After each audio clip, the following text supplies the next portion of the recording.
Hello, YouTube, and welcome to my fourth edition of the Creative Habit series that I started a while back. It's basically a series where I sit down and draw in my sketchbook using different supplies and just yap for like 20 to 30 minutes. And it's actually the whole notion of a sketchbook is what I actually wanted to talk about in this episode of my series.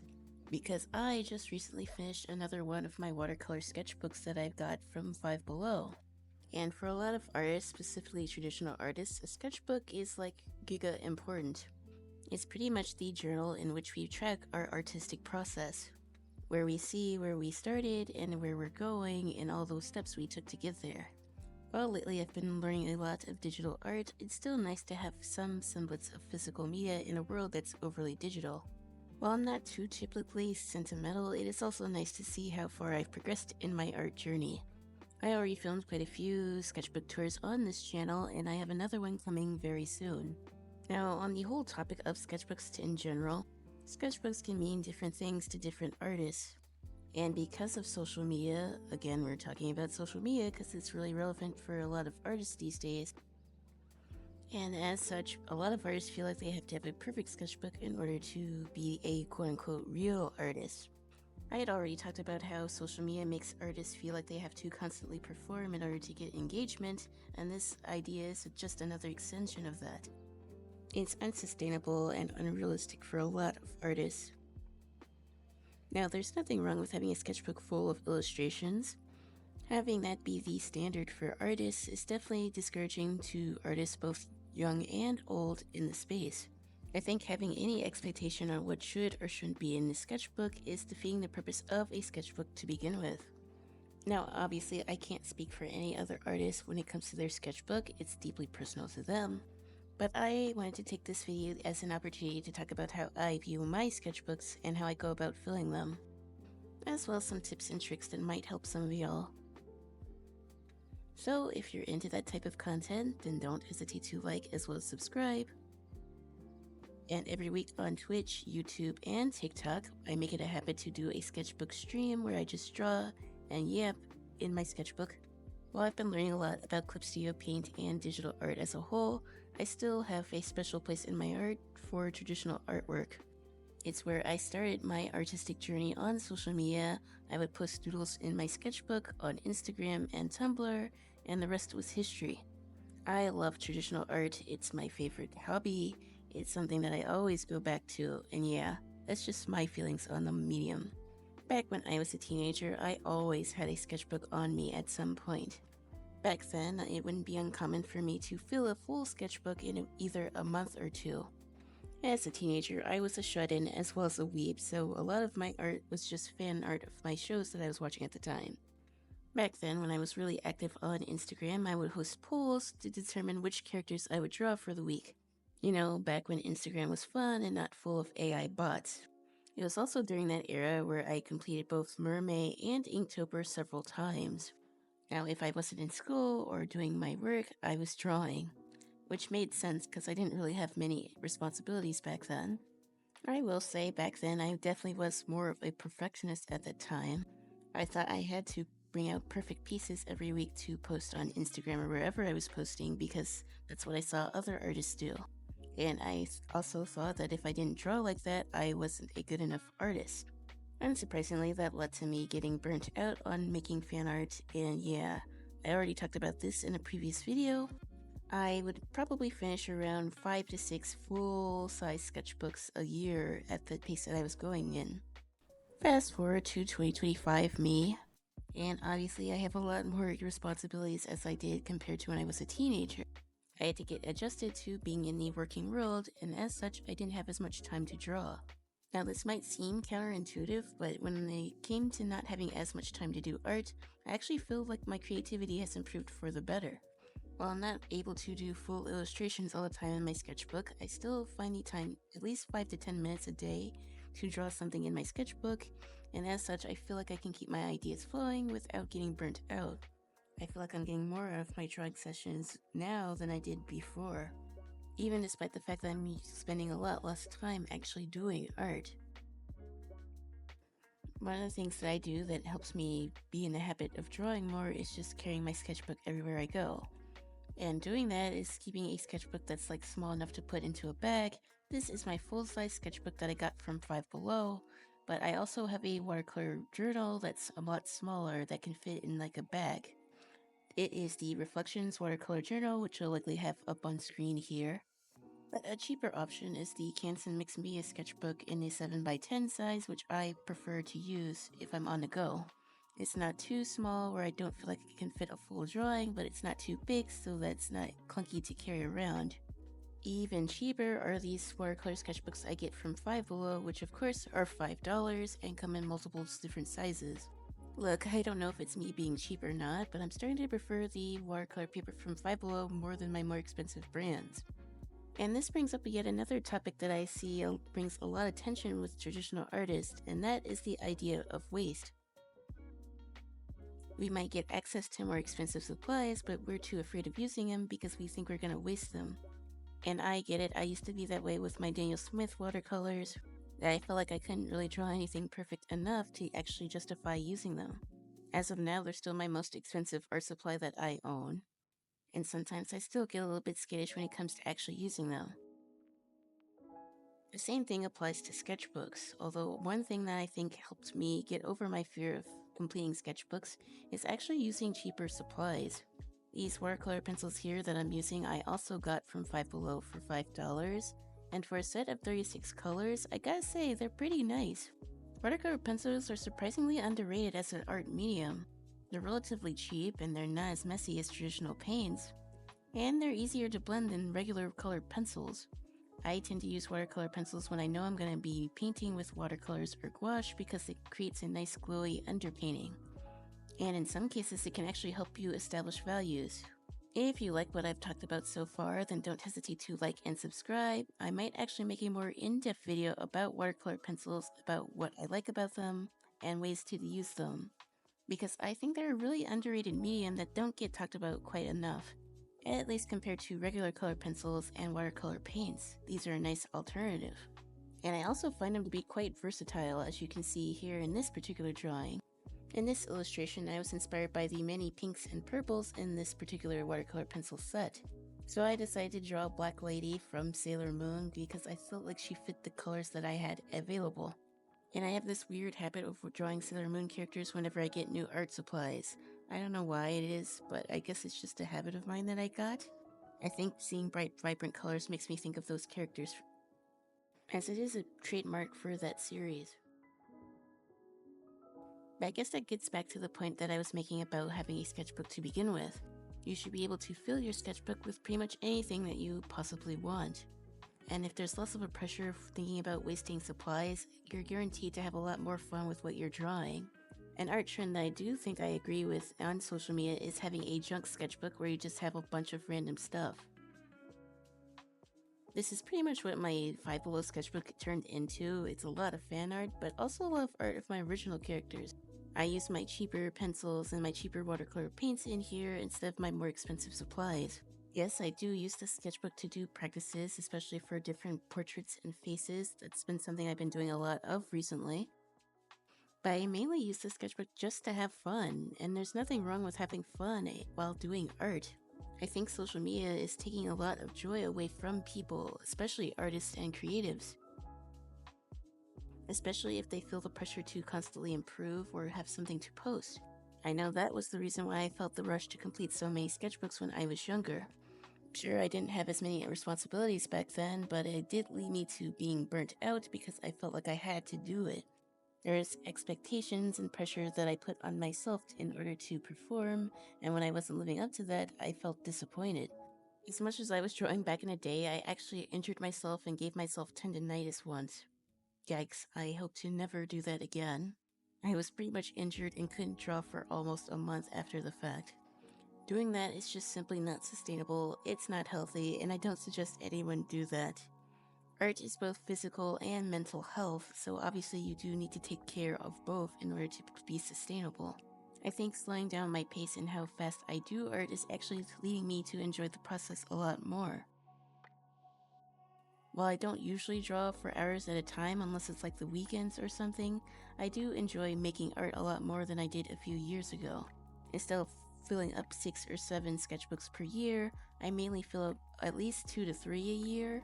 Although that might be a bit skewed since I've been learning digital art and I don't really count that as part of a sketchbook. But maybe one of these days I'll come up with a digital sketchbook and we can go over that on stream someday. Again, I stream on YouTube, Twitch, and TikTok. So if you're interested in any of these platforms, I'll have that down below in the description. But yeah, I think learning how to pace myself has made me a better artist. I'm better able to enjoy the process of making art when I don't feel rushed. Also, using cheaper supplies lowers the expectations that every drawing has to be perfect. On a similar vein, not every drawing that you make has to go on social media. A lot of the drawings that I'm probably going to end up making in my sketchbook will likely never see the light of day, and I'm perfectly okay with that. Artists should be able to make art for themselves and not feel guilty about it. Art should be fun. It shouldn't be something that we take so seriously all the time. And there's no better place to experiment with art than in your sketchbook. And no shade to digital artists, there are a lot of incredible digital artists out there. But working in my sketchbook has actually helped my own screen time. I know for someone like me that can sometimes be rather scatterbrained at times. Looking at a screen all the time to do art is overstimulating for me sometimes. If you follow my digital art streams, towards the end of the stream, I tend to get headaches and I have to stop early even though I don't necessarily want to. Doing digital art long term has definitely not been as great for my eyes, and sometimes just drawing in my sketchbook has definitely helped me be able to focus more on what I'm doing and not be so distracted in the computer aspect of things. Now, of course, I'm going to appreciate digital art a lot more, and I'm not saying it's a bad medium by any means. But I do think it's probably better to do traditional art at some point because I do think it helps our attention span. I'm much more able to finish pieces in one sitting with traditional art as opposed to digital art. And anyone who knows me, if I can't finish a drawing in 1 or 2 sessions, I'm likely going to give up on it.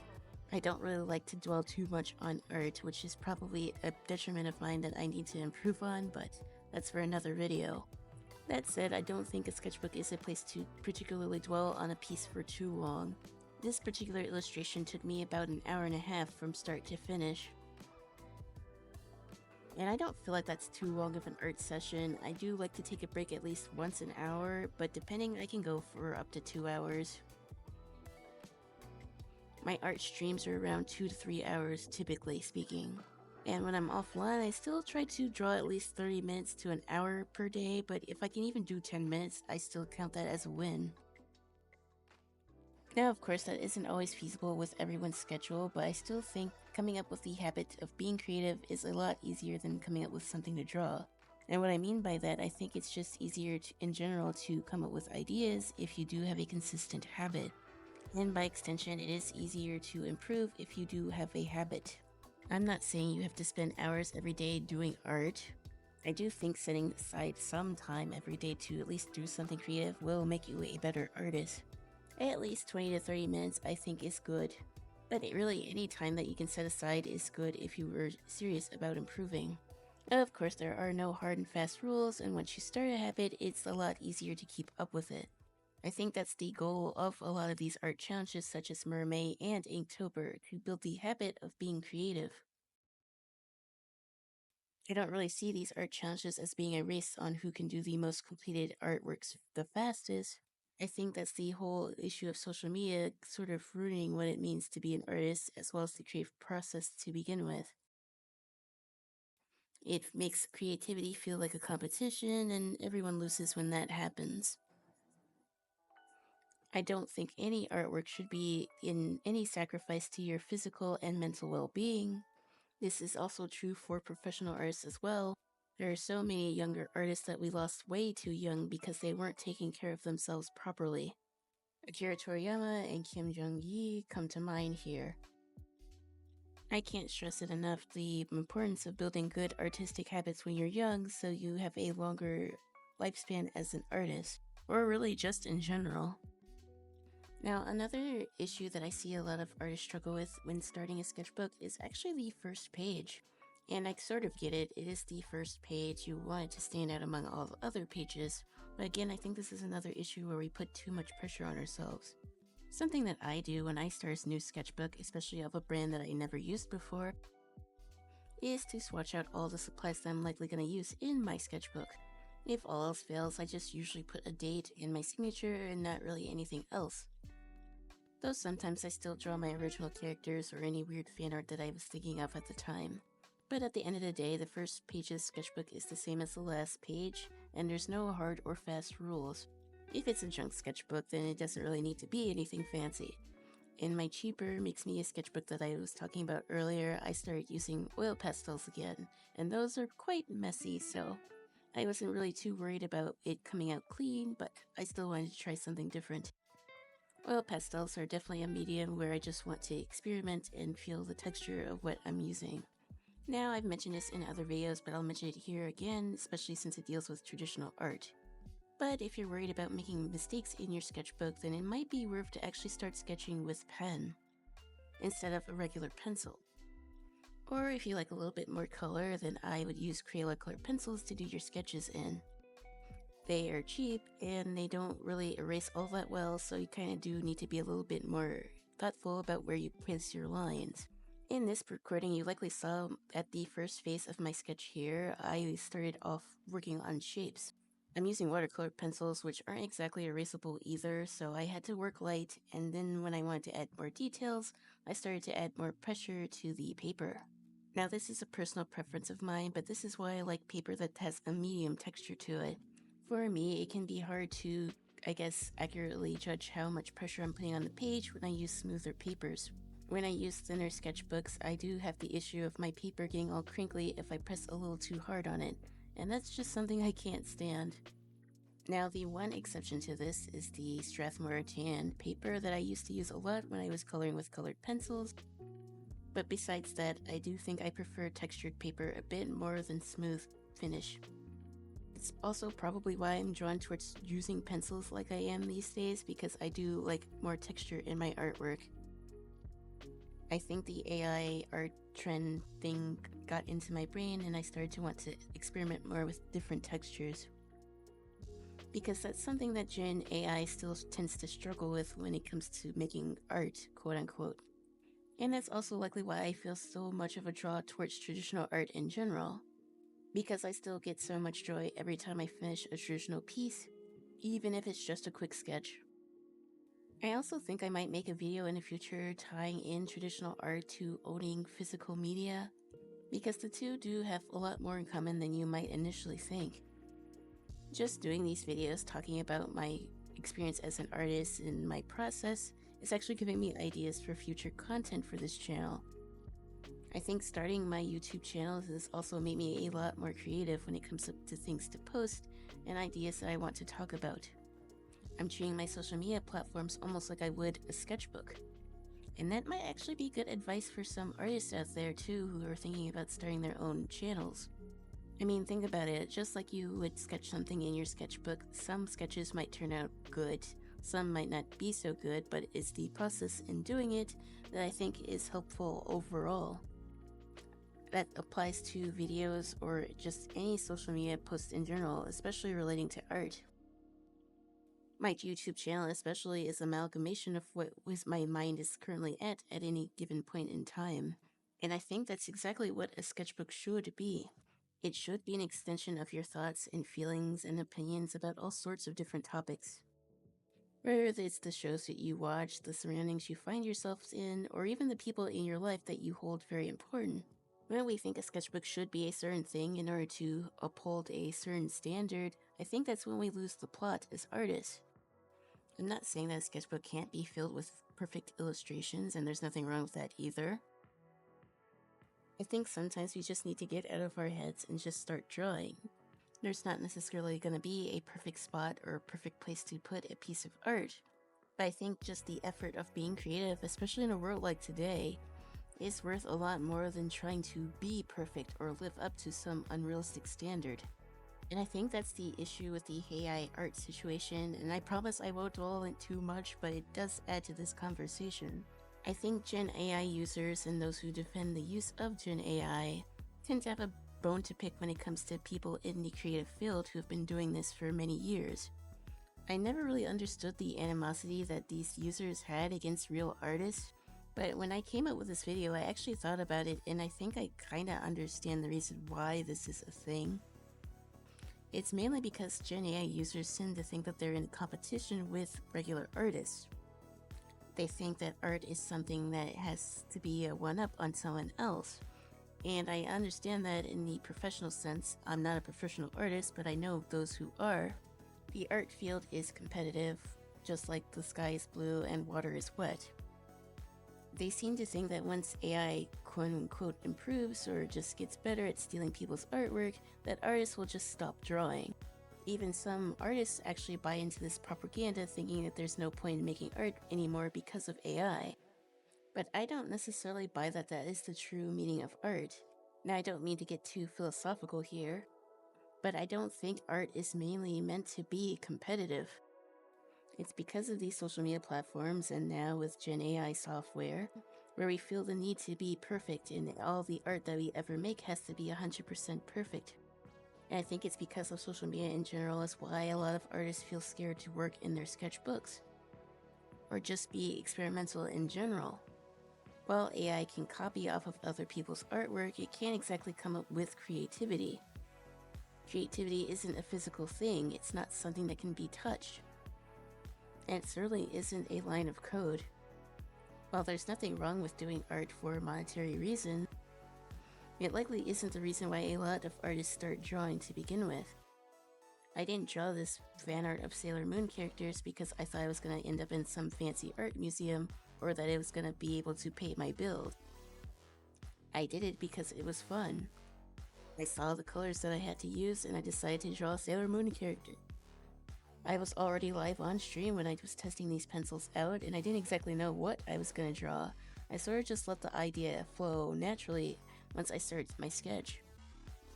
And I think it's something that AI bros don't quite understand, that a lot of people do art for fun.